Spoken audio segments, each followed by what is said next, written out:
우리 하나님 말씀 보시겠습니다. 마태복음 25장 31절부터 34절까지 말씀 보시겠습니다. 신약성경 43쪽이나 44쪽부터 시작합니다. 마태복음 25장 31절부터 34절까지 우리 같이 읽겠습니다. 자, 시작. 인자가 자기 영광으로 모든 천사와 함께 올 때 자기 영광의 보좌에 앉으리니 모든 민족을 그 앞에 모으고 각각 구분하기를 목자가 양과 염소를 구분하는 것 같이 하여 양은 그 오른편에 염소는 왼편에 두리라. 그때 임금이 그 오른편에 있는 자들에게 이르시되 내 아버지께 복 받을 자들이여 나와 창세로부터 너희를 위하여 예비된 나라를 상속받으라. 아멘. 저는 오늘 이 양과 염소의 비유 이런 제목으로 함께 은혜를 나누겠습니다.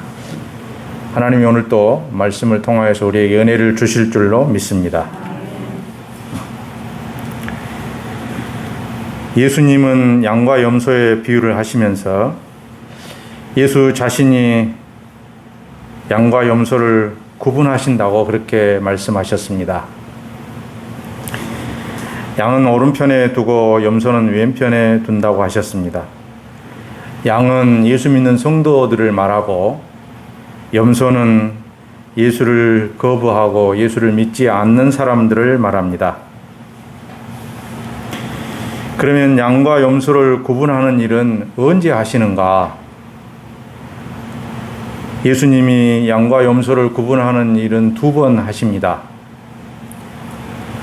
첫 번째는 언제 하시냐면 예수께서 십자가에 죽으시고 부활하신 다음에 양과 염소를 구분하십니다. 그리고 두 번째는 예수님이 재림하실 때 양과 염소를 구분하십니다. 우리가 오늘 읽은 말씀 31절부터 시작되는 양과 염소의 구분은 예수께서 십자가와 부활 때 양과 염소를 구분하는 것을 말하고 있습니다. 사실 양과 염소의 구분은 예수 십자가 부활 때 이미 다 끝납니다. 재림 때 양과 염소의 구분은 십자가 때 이미 끝난 양과 염소의 구분을 최종적으로 심판하는 일만 하신다는 것이죠. 그러므로 실제적으로 양과 염소의 구분은 이 십자가와 부활 때가 정말 중요하다는 사실입니다. 그러면 우리가 그것을 어떻게 알 수 있느냐? 오늘 우리가 읽은 말씀의 내용이 재림 때에 관한 내용이 아니고 예수님의 십자가와 부활 때인 내용을 어떻게 알 수 있느냐? 그것은 오늘 우리가 읽은 말씀의 내용에서 잘 가르쳐 주고 있습니다.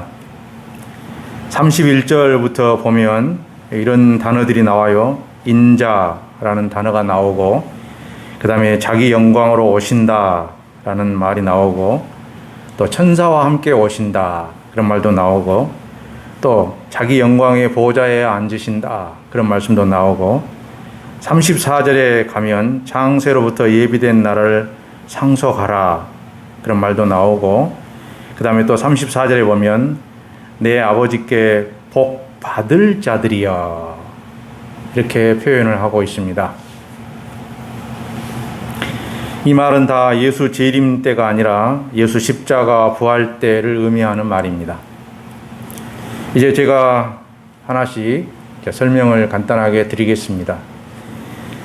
인자라는 말은 예수님을 말하는데 예수님이 공생의 기간 동안에 계실 때와 또 부활하여 승천하여 오실 때 그때를 인자라고 표현합니다. 예수님이 재림할 때에는 인자라고 표현하지 않습니다.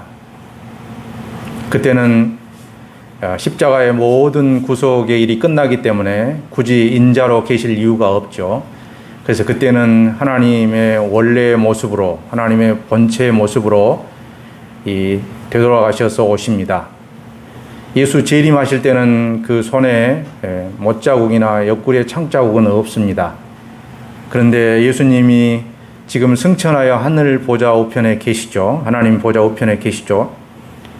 하나님 보좌 우편에 계시는데 지금 손에 창자국과 옆구리에 손에 못자국과 옆구리에 창자국이 있습니다. 왜냐하면 아직 재림 때가 아니기 때문에 계속 구속의 일을 하셔야 되므로 있다는 것이죠. 인자로 계신다는 말씀입니다.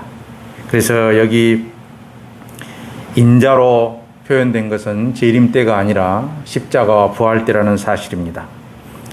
그리고 자기 영광으로 오신다는 말은 역시 재림 때가 아니라 십자가와 부활 때입니다.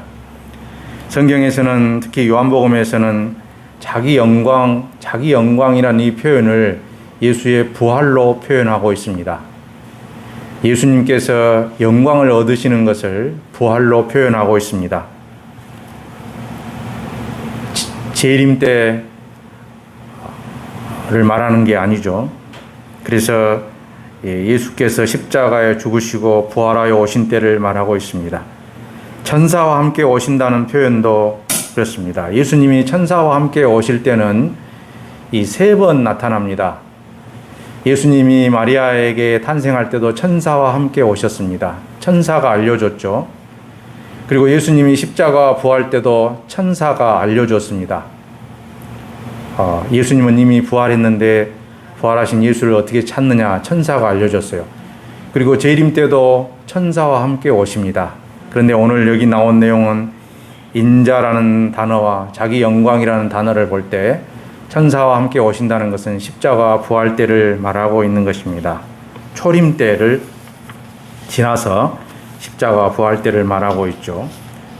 그리고 자기 영광의 보좌에 앉는다는 말도 역시 재림 때가 아니고 십자가와 부활 때를 말하고 있습니다. 여기 자기 영광의 보좌에 앉는 것은 하나님의 보좌 우편에 앉는 것을 말하고 있습니다. 이것은 예수께서 죽으시고 부활을 승천하여서 하나님의 보좌 우편에 앉은 것을 말하고 있습니다. 그래서 재림 때를 말하지 않습니다. 그리고 창세로부터 예비된 나라를 상속하라 라는 말도 재림 때 상속하는 게 아니라 예수의 십자가와 부활로 예수 믿는 자들에게 그 나라를 상속하신다는 말씀입니다.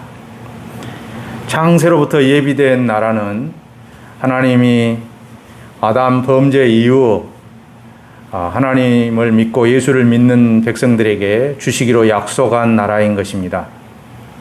그 나라를 주시기로 약속했죠. 그 나라는 예수께서 피로써 얻은 나라입니다. 예수께서 피로 세우신 나라예요.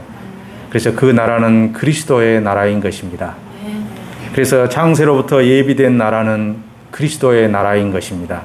그 나라를 상속하게 하신다는 것이죠.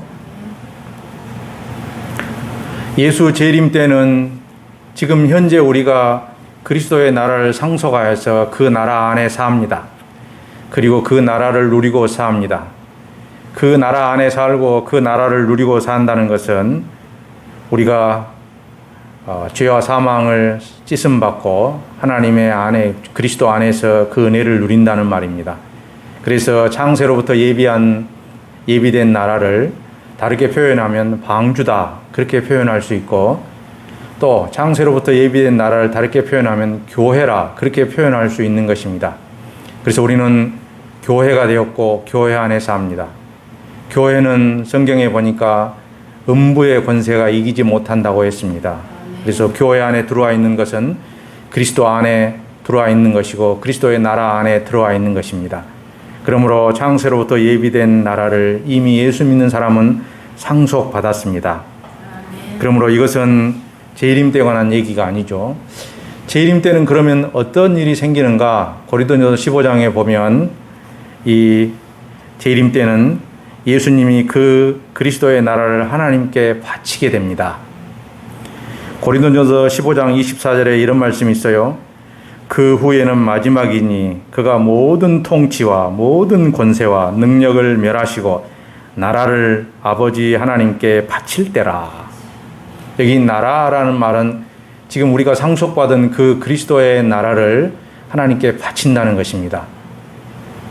하나님이 본래부터 계셨던 그 나라는 하나님의 나라인 것입니다. 하나님이 세우신 나라예요. 그러므로 그 하나님이 가지고 있는 그 나라, 하나님 앞에 그리스도의 나라를 바치게 되는 거죠. 그러므로 이제 나중에는 모두 하나님의 나라에 편입되게 되는 것입니다. 그러므로 재림 때는 그 그리스도의 나라를 하나님께 바치게 되므로 여기 창세로부터 예비된 나라를 상속받는 것은 예수 믿는 지금 상속받는다는 것이죠. 그래서 우리가 지금 상속받고 살고 있는 것입니다. 오늘 예배 드리러 나오신 여러분들은 다 그리스도의 나라를 상속받은 줄 믿습니다. 우리가 지금 그 안에 살고 있어요. 우리 자신이 그리스도의 나라가 되었고 우리가 그리스도의 나라 안에 살고 우리가 교회가 되었고 그 교회 안에 산다는 것이죠. 그러므로 오늘 마태복음 25장 양과 염소의 비유의 이 표현들은 다 예수께서 십자가에 죽으시고 부활하신 때를 우리에게 말해주고 있는 것입니다. 그러면 구약시대 백성들을 무엇으로 양과 염소를 구분했는가? 오늘 보니까 양과 염소를 구분한다고 했는데 구분하는 내용이 나오죠. 무엇으로 구분했는가? 그것은 율법으로 구분을 했습니다. 율법의 핵심은 뭐냐 하면 사랑입니다. 하나님을 사랑하라, 이웃을 사랑하라. 율법의 핵심이 사랑입니다. 이 둘은 사실 하나예요. 하나님을 사랑하면 이웃을 사랑하게 되고 이웃을 사랑하면 하나님을 사랑할 수밖에 없고 다시 말해서 하나님을 사랑한 사람은 이웃을 사랑할 수밖에 없습니다. 하나님을 사랑하면서도 이웃을 사랑하지 못한다는 것은 거짓말쟁이라고 요한일서에 말하고 있거든요. 그래서 하나님 사랑과 이웃 사랑은 두 개가 결탁되어 있고 두 개가 하나라는 것입니다. 그래서 율법의 핵심은 사랑인데 정말 그 사람이 이웃을 사랑했느냐라는 것은 그가 정말 하나님을 사랑했느냐 그것을 평가하는 기준이 된다는 것이죠. 그냥 일반적으로 누구든지 이웃을 사랑하는 것이 평가의 기준이 된 게 아니고 예수를 믿는 사람들, 특히 하나님을 사랑한 사람들이 이웃을 사랑하는 것이 기준이 된다는 것입니다. 그것을 지금 이 양과 염소의 비유에서 말하고 있어요. 하나님은 이스라엘 백성들에게 율법을 맡겼습니다. 그 율법은 예수 그리스도를 소망하게 하고 예수를 기다리게 하는 것으로서 예수를 사랑하도록 하는 법이었습니다. 예수를 기다리면서 예수를 사랑해야만이 기다릴 수 있지 않습니까? 그리고 예수님을 사랑함으로 그 예수가 오면은 정말 영접하고 믿게 되겠죠. 율법을 지키는 자는 장차 오실 예수 그리스도를 소망하며 사랑하는 것이었습니다. 그러므로 율법을 지킨 자는 예수를 사랑하는 것이 인정되어 구원을 받고 율법을 지키지 않는 자들은 예수를 배척한 것이 되어 구원을 받지 못합니다. 제가 늘 말씀드린 대로 서기관이나 제사장이나 바리새인들은 이 그리스도를 알고 있었지만 사랑하지는 못했어요. 그러므로 그리스도가 왔을 때 진정으로 이렇게 받아들이고 영접하고 구원을 얻는 게 아니고 그 그리스도를 십자가에 못 박도록 내주지 않았습니까? 그러니까 구약 백성들은 그리스도를 알고 있는 것으로 만족할 수가 없어요. 그들이 진정으로 그리스도를 사랑하고 그리스도를 영접하고 그래야만이 구원의 반열에 들 수 있다는 것입니다. 예수 그리스도께서 십자가 후 부활하여 오셔서 율법을 지켜 예수를 사랑했는지를 기준으로 양과 염소를 나누신 것입니다. 그래서 그 기준은 이웃 사랑을 했느냐 그렇지 않느냐라는 것이 기준이 되고 있습니다. 표면적으로는 이웃을 사랑하는 것을 기준으로 삼고 있지만 사실은 그것은 예수를 사랑했느냐 예수를 사랑하지 않았느냐 그것이 그 안에 들어있다는 것이죠. 그래서 여러분이 이 양과 염소의 비유를 읽어보면 정말 너희들이 내가 줄일 때 먹을 것을 주었고 아플 때 찾아보지 않았느냐. 그러니까 그 사람이 말하기를 주님이 언제 아픈 적이 있어. 그러니까 주님이 지극히 작은 자 하나에게 한 것이 내게 한 것이라 해서 이웃 사랑과 예수님의 사랑이 결탁되어 있다는 것이죠. 함께 묶어져 있다는 것이죠. 그러므로 예수님을 사랑하는 사람은 이웃을 사랑할 수밖에 없다는 것입니다. 그래서 실상은 예수 사랑으로 나눈 것입니다. 이웃 사랑으로 나눈 것처럼 보이지만 거기에 결탁되어 있는 예수 사랑으로 나눈 거예요. 궁극적으로 예수를 사랑함으로 구원을 받는 것입니다. 구원은 예수를 믿음으로 받는 것이기 때문에 그렇습니다. 구원은 이웃을 사랑함으로 받는 게 아니고 구원은 예수를 믿음으로 받는 것이기 때문에 그렇다는 것입니다. 이웃사랑은 예수를 믿는 사람에게 당연히 나타날 수밖에 없는 그런 행위적인 내용인 것입니다. 오늘 말씀에 34절에 보면 그때 임금이 이런 말씀이 있습니다. 그 말씀은 예수께서 부활하여 왕권을 가지고 오신다는 말이죠. 부활해야만이 주님에게 왕권이 주어집니다. 왕의 권세가 주어진다는 것이죠. 부활해야만이. 그래서 그때 임금이 이런 표현은 왕권을 가지고 온다는 것이죠. 부활 때 오신다는 것입니다. 부활하여 오셔서 양과 염소를 나눕니다. 창세로부터 예비된 나라를 상속받을 자들에게 예수님은 이렇게 말씀하십니다. 25장 40절에 이런 말씀이 있어요.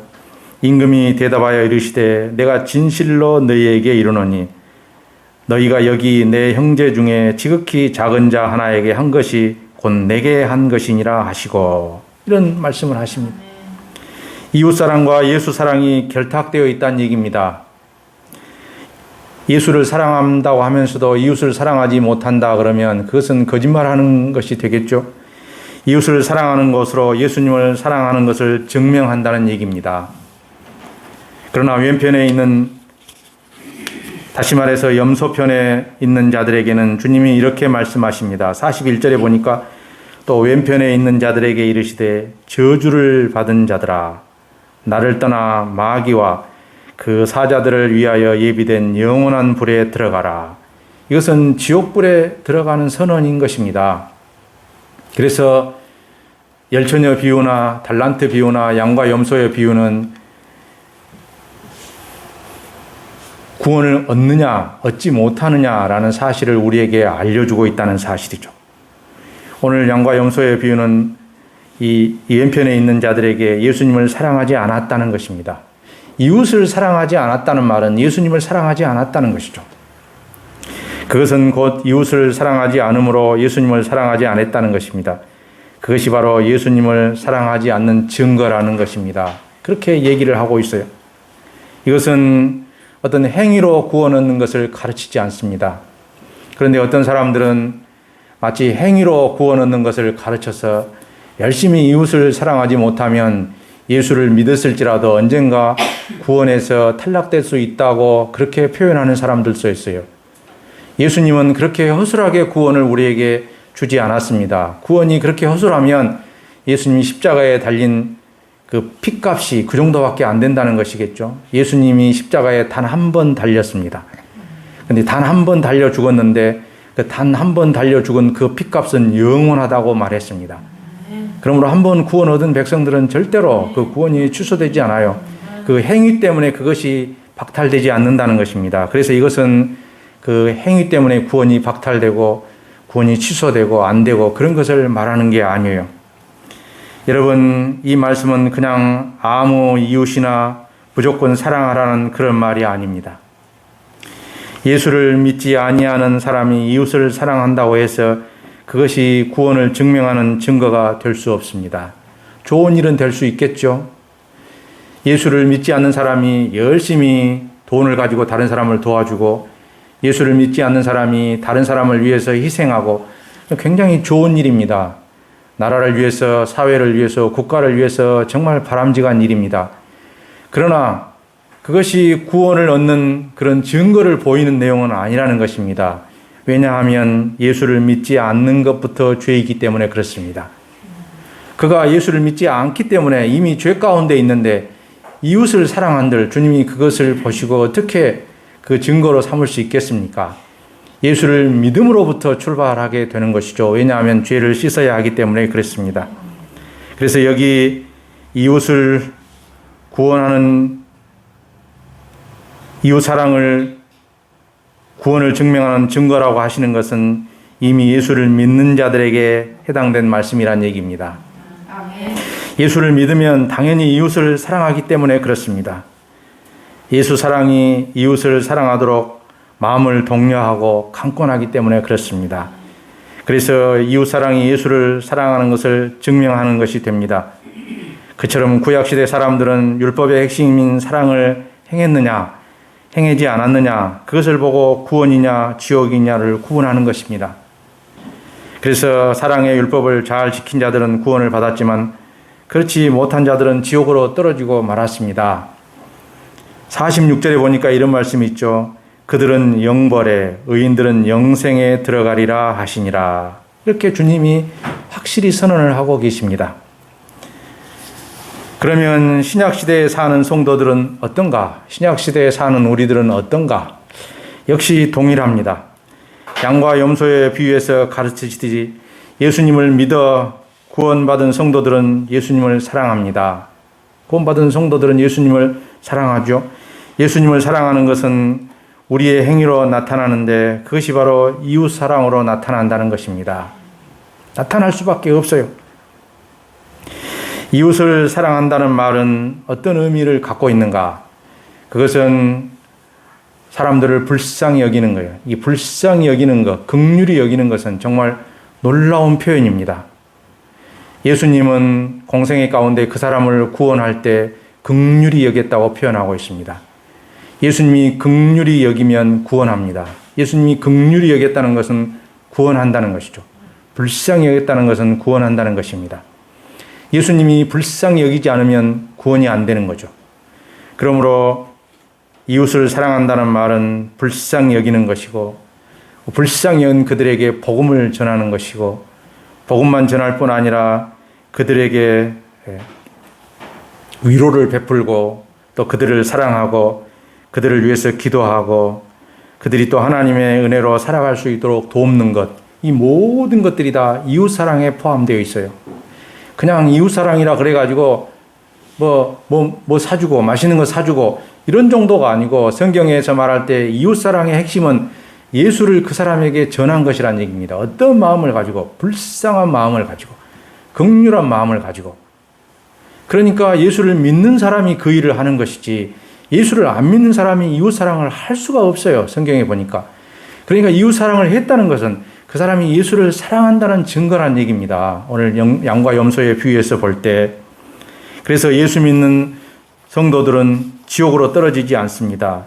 왜? 예수를 믿어 이웃사랑을 행하기 때문에 그렇습니다. 행위로 구원받는 것을 가르치는 내용이 아니라는 것이죠. 행위로 구원받는 사람은 이 땅에 한 사람도 없습니다. 행위로 구원받았을 것 같으면 저와 여러분은 어쩌면 구원을 받지 못할 수도 있어요. 행위로 사는 사람이, 멋지게 사는 사람이 얼마나 많은지 모릅니다. 예수를 모르는 사람도 행위로 정말 끝내주게 사는 사람이 많아요. 정말 스님들이나 이런 분들 보면 그리스도인들과 비교 안 될 만큼 행위로 정말 끝내주게 삽니다. 행위로 구원받지 못해요. 행위로 구원받는 사람은 이 땅에 아무도 없습니다. 예수님의 사랑으로, 예수님의 은혜로 구원받는다는 것이죠. 예수님을 사랑하는 것이 이웃사랑으로 나타나 증명된다는 것입니다. 그러므로 예수 믿는 사람들은 모두 양의 편에 설 것이지만 예수를 믿지 않는 사람들은 모두 염소의 편에 서게 될 것입니다. 그럴 수밖에 없어요. 오늘 비유가 바로 우리에게 이 진리를 가르치기 위한 것입니다. 예수 믿는 사람들은 모두 다 양의 편에 선다는 것이죠. 우리가 다 양의 편에 서게 되는 것입니다. 그러나 예수 믿지 않는 사람들은 다 염소의 편에 서겠죠. 그 사람들은 이웃사랑을 행할 수가 없어요. 여러분, 예수님은 율법을 완성했는데 그 율법의 완성의 내용이 바로 사랑입니다. 사랑이에요. 여러분, 이 사랑이라는 말은 정말로 무겁습니다. 무거운데 우리가 꼭 이 사랑을 품에 안고 해야 한다는 것이죠. 하나님을 사랑하라, 이웃을 사랑하라. 이것이 율법의 핵심의 내용입니다. 그래서 우리가 이웃을 사랑하면 율법을 다 지키고 율법을 다 이룬 것이라고 성경은 표현하고 있습니다. 로마서 13장 8절에 피차 사랑의 빚 외에는 아무에게든지 아무 빚도 지지 말라. 남을 사랑하는 자는 율법을 다 이루었느니라. 이렇게 표현합니다. 여기 남이라는 표현은 이웃을 두고 하는 얘기입니다. 이웃을 사랑하는 자. 여기서 사랑한다는 것은 단순히 물질로 가서 좀 도와주고 말로 위로하고 이런 정도가 아니고 그 사람을 불쌍히 여겨서 예수를 전한다는 것이죠. 그 사람이 죄 가운데 있는데 예수를 전해가지고 거기서 끌어내도록 한다는 얘기입니다. 그것을 위해서 기도하고 그것을 위해서 돕고 그것을 위해서 만나고 이런 것을 이웃사랑이라고 성경은 말하고 있어요. 이 사랑을 하게 되면 율법을 다 이루었다고 말하고 있습니다. 왜냐하면 율법의 핵심이 그것이기 때문에. 그러나 그러나 세상 사람들의 사는 방법은 이웃을 생각하는 삶이 아니라 자기만 잘 되기 위한 삶을 사는 것이 세상 사람의 방법이에요. 그래서 세상에서는 경쟁이 통합니다. 경쟁을 할 수밖에 없어요. 자기가 잘 살아야 되기 때문에. 그러나 예수 믿는 자의 삶은 반드시 이웃을 사랑해야 한다는 삶을 살아야 한다는 것이죠. 그것이 바로 예수 믿는 증거요, 예수님을 사랑하는 증거요, 구원받아 천국 백성이 되었다는 증거인 것입니다. 그래서 우리가 지옥으로 떨어지지 않는 것입니다. 여러분, 이웃 사랑 안에는 모든 게 다 들어 있습니다. 아까도 말씀드렸지만 가장 중요한 것은 복음을 전하는 일입니다. 그것이 이웃 사랑 첫 번째 조건으로 들어 있어요. 첫 번째 조건으로 들어 있습니다. 예수를 전하고 그를 위해 기도하는 것입니다. 그리고 물질로 사랑을 베풀고 기도해주고 용서해주고 도와주고 위로해주는 것들이 거기에 들어 있습니다. 우리가 구원받은 백성으로 그 증거를 나타내는 길은 오직 한 가지. 그것은 바로 이웃 사랑인 것입니다. 그래서 그 이웃 사랑이 없으면 예수님을 사랑하는 증거가 없다고 성경은 말하고 있는 것이에요. 그 증거가 없다는 것은 구원받은 백성이 아니라는 것입니다. 왜냐하면 예수 믿는 사람은 반드시 이웃 사랑을 할 수밖에 없어요. 왜? 예수님이 강권하시기 때문에, 예수의 사랑이 그렇게 할 수 있도록 강권하시기 때문에. 그래서 사도 바울이 고린도후서 5장 14절에 그리스도의 사랑이 우리를 강권하시는도다. 그리스도의 사랑이 우리를 그쪽으로 강권해요. 강권해요. 그래서 내가 알고 있는 사람들이 예수 믿었으면 좋겠다 하고 이야기도 하고 가서 복음도 전하고 그리고 그 사람을 위해서 기도도 하고, 이것이 바로 이웃사랑이라는 것이죠. 그렇게 할 수밖에 없어요. 그러니까 이웃을 사랑했다는 것은 그가 예수님을 사랑했다는 증거인 것입니다. 그래서 이웃사랑을 행하는 자는 양의 편에 서게 되는 것입니다. 구원의 기준이 바로 이웃사랑이라는 말씀이죠. 그 사랑은 바로 예수님을 사랑한 것입니다. 이웃사랑과 예수님은 하나로 결탁되어 있기 때문에 그렇습니다. 우리가 이 사실을 늘 마음에 새겨야 할 것입니다. 그냥 다른 사람에게 가서 좀 맛있는 거 사주고 이런 정도가 아니에요. 이런 정도가 아니에요. 이웃사랑이라는 것은 예수님의 사랑과 결탁되어 있다는 것이죠. 그러므로 우리가 그 사랑을 행하면 그것이 바로 예수님을 사랑하는 증거이구나. 이것을 성경에서 말하고 있습니다. 그 양과 염소의 비유면 내가 줄일 때 너희가 먹을 것을 주었고 목마를 때 마시게 하였고 나그네 되었을 때 영접하였고 헐벗을 때 날 입혔다. 그러니까 그 사람이 언제 주님이 그런 적이 있습니까? 그 염소의 편에 있는 사람도 말해요. 언제 주님이 그런 적이 있습니까? 그러니까 주님이 지극히 작은 자 하나에게 한 것이 내게 한 것이라. 이것이 이웃사랑이 결탁되어 있다는 것이죠. 예수님의 사랑과. 그래서 이걸 가지고 평가를 하신다는 것이죠. 한번 따라 하시면 좋겠습니다. 나는 오른편으로 구분된 양이다. 나는 예비된 나라를 상속받았다. 나는 이웃사랑을 행한다. 예. 여러분, 이웃사랑은 신앙생활의 기준인 것입니다. 그것이 구원의 조건이란 말이 아니라 당연히 나타나야 할 기준이라는 것입니다. 이웃사랑을 잘한다고 구원하고 못한다고 구원하지 못하는 그런 단순 행위적인 것을 나타내는 것이 아닙니다. 우리가 예수님을 사랑한다면 당연히 이웃에게 사랑을 나타내야 한다는 것입니다. 그러면 예수님이 그것을 보시고 너가 나를 사랑하는구나 하고 우리에게 은혜를 베푸신다는 것이죠. 양과 염소의 비유가 오늘 우리에게 이것을 알려주고 있는 사실이라는 것입니다. 여러분, 지금까지 제가 3번에 걸쳐서 마태복음 25장 말씀을 전했습니다. 열처녀의 비유, 달란트의 비유, 양과 염소의 비유. 이것은 모두 하나의 내용을 담고 있죠. 구원을 얻느냐, 그렇지 못하느냐. 그런 것을 가르치고 있지만 이 내용에서 연결해서 신약 시대에도 주님이 우리에게 정말로 구원 얻은 백성들은 이러이러한 삶을 살아야 된다는 것을 가르치고 있다는 것이죠. 오늘 양과 염소의 비유를 여러분이 마음속에 새기셔서 예수 믿는 사람으로 이웃사랑을 잘 행함으로 하나님이 주신 놀라운 은혜를 풍성히 누리는 그런 멋진 삶이 되시기를 주의 이름으로 간절히 부탁을 드립니다. 기도하시겠습니다. 하나님, 우리를 예수 믿게 하시고 이웃사랑을 행하게 하시니 감사합니다. 이 일들을 성실히 또 진심을 다하여 잘 행할 수 있도록 은혜로 함께하여 주옵소서. 예수님 이름으로 기도하옵나이다. 아멘.